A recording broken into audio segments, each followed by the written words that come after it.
Deemed colleges में choice filling किस तरीके से करेंगे और किन बातों का ध्यान रखेंगे ताकि आपको 2 लाख रुपए की सिक्योरिटी डिपॉजिट का नुकसान न उठाना पड़े, इसी के ऊपर बेस्ड है यह इंपॉर्टेंट वीडियो। नमस्कार, मैं हूं प्रभाकर भारती, मेडिकल काउंसलर। आप सभी का स्वागत करता हूं। जैसा कि आप सब जानते हैं, एमसीसी की 3rd राउंड यानी कि मॉप अप राउंड की काउंसलिंग चल रही है। डीम्ड कॉलेजेस की अगर बात करें तो यहाँ पे एक 4th राउंड भी होगा जिसे हम स्टे राउंड बोलते हैं, लेकिन स्टे राउंड जो होता है यह ऑफलाइन होता है, यानी कि मॉप अप राउंड के बाद जो सीटें वैकेंट बच जाती हैं वो उस कॉलेज को रिवर्ट कर दी जाती हैं और वहां पे कॉलेज अपने इंस्टीट्यूशनल लेवल पे एक काउंसलिंग कराता है और वहां पे मेरिट के हिसाब से जो सीट्स हैं वो अलॉट होती हैं। एमसीसी के नियम इससे जुड़े हुए यह है कि मान लें कि अगर 500 सीट्स वैकेंट है स्टे वैकेंसी में, तो इनटू 10 टाइम्स यानी कि 5000 कैंडिडेट्स की एक लिस्ट जारी होगी और जिन भी कैंडिडेट का नाम उस लिस्ट में है वही स्टे मॉपअप के लिए एलिजिबल होंगे। हालांकि अगर रिक्तियां फिर भी बनी रहती हैं तो इस मेरिट लिस्ट को अपडेट कर दिया जाता है। लेकिन एक और बड़ा बदलाव हुआ है जिसको ध्यान में रख के आपको मॉपअप राउंड की चॉइस फिलिंग करनी है। यह बदलाव यह है कि जो एनआरआई की सीटें होती थी वो मॉपअप राउंड के बाद कॉलेज को भेज दी जाती थी। ऐसा 2020 तक होता आया है, लेकिन 2021 में नियम यह है कि एनआरआई की जो सीट है वो कन्वर्ट होके मॉप अप राउंड के दौरान ही मैनेजमेंट फीस पे कैंडिडेट्स को दे दी जाएंगी। एग्जाम्पल के माध्यम से और आसानी से समझते हैं, किसी कॉलेज में अगर मैनेजमेंट कोटे की सीट 0 है लेकिन एनआरआई की 10 सीट उपलब्ध है तो वो कॉलेज भी कैंडिडेट्स को चॉइस फिलिंग में भरने के लिए मिलेगा और कैंडिडेट्स वहां पे चॉइस फिलिंग कर देंगे।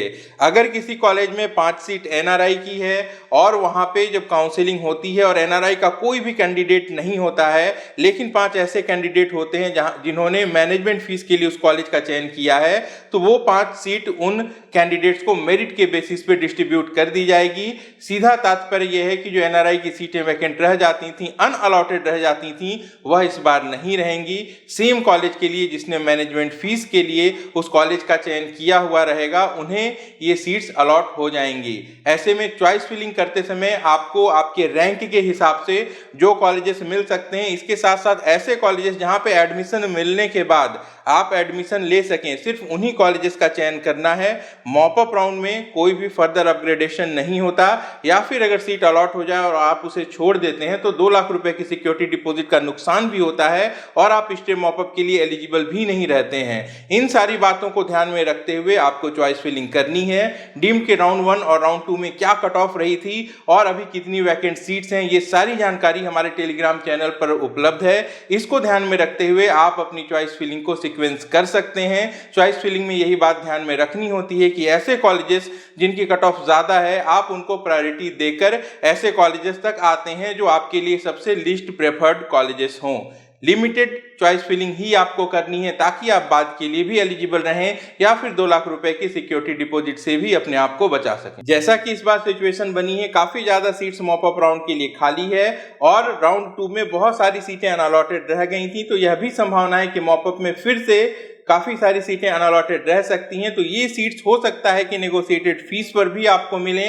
नेगोशिएशंस कैसे होते हैं ये सेपरेट वीडियो में मैंने आपको ऑलरेडी बता दिया है।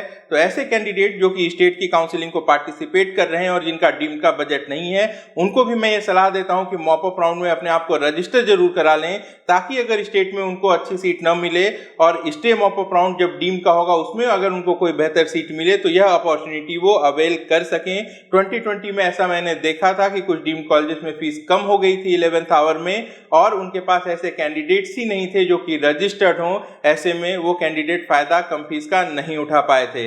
इसीलिए 2,05,000 रुपीज सिक्योरिटी डिपॉजिट देके आप अपने लिए एक चांस को ओपन रख सकते हैं। ऐसे कैंडिडेट जिनकी सिक्योरिटी डिपॉजिट ऑलरेडी पेड है, उनको अब तक कोई कॉलेज अलॉट नहीं हुआ है और मॉप अप राउंड में भी कॉलेज अलॉट नहीं होता है, तो उनकी सिक्योरिटी डिपॉजिट सेफ होती है और जैसे ही काउंसलिंग खत्म होती है वह सिक्योरिटी डिपॉजिट जिस माध्यम से कैंडिडेट ने पे करी थी उसी माध्यम से उनको वापस भी भेज दी जाती है। ऐसे में 2,05,000 की जो सिक्योरिटी डिपॉजिट है, इसके फोरफिट होने की सिर्फ एक कंडीशन है कि मॉप अप राउंड में आपको कोई सीट अलॉट हो जाए और आप उस पे एडमिशन न लें।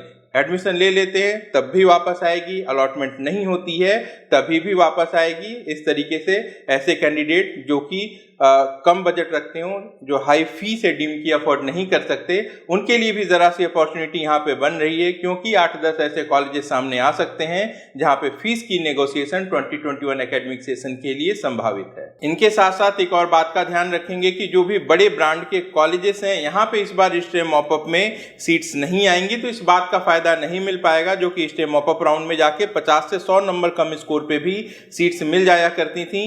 नए नियम है, एनआरआई सीट कन्वर्ट होके अभी ही डिस्ट्रीब्यूट हो जाएंगी और जिनको भी ये सीट्स मिलेगी इस बात की संभावना नहीं है कि उस सीट को वैकेंट करेंगे।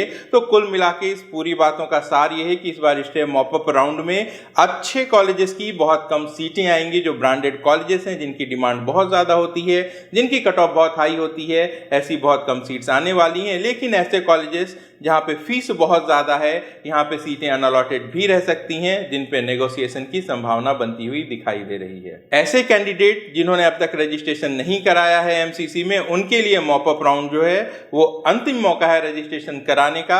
और जो आपको कंफ्यूजन हो रही थी चॉइस फिलिंग को लेके, ऑल इंडिया कोटे और ओपन सीट्स के लिए ऐसे नियम है कि मॉपअप राउंड में आप जो चॉइस फिलिंग करेंगे वही चॉइस फिलिंग आपकी स्टेम मॉपअप राउंड में कंसीडर होगी, क्योंकि स्टेम मॉपअप राउंड इनका ऑनलाइन है। लेकिन डीम्ड कॉलेजेस की अगर हम बात करते हैं तो यहाँ पे 2 लाख रुपए की सिक्योरिटी डिपॉजिट होती है। तो मॉपअप राउंड में आपको सिर्फ वही कॉलेजेस डालने हैं जो आपके पसंद के हों और अफोर्डेबल हों। स्टेम मॉपअप राउंड डीम्ड का ऑफलाइन होता है और ऑफलाइन जब आप कॉलेज में पहुंचते हैं तो वहाँ पे चॉइस फिलिंग वाली बात नहीं होती, क्योंकि आप उसी कॉलेज को अटेम्प्ट करते हैं जहां पे आपको एडमिशन चाहिए होता है। आशा करता हूं यह जानकारी आपको पसंद आई होगी। वीडियो को लाइक कर दें, अपना और अपनों का अच्छे से ख्याल रखें। नमस्कार, जय हिंद।